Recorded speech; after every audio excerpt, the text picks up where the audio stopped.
okay. Trying to scale my expectations and maybe build something a little smaller and attainable. This is the Minor Mk111 Edgar Westbury design.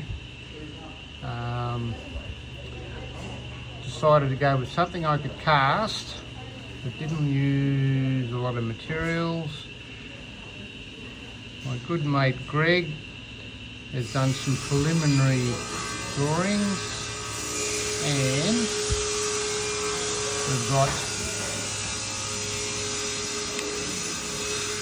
one half of the outside. We've got to trim the bolt lugs off.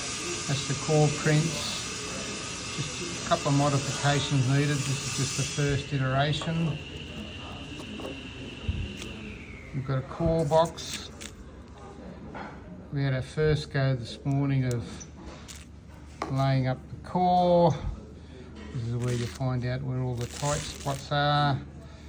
At the moment I've glued it back together with a bit of hot melt glue.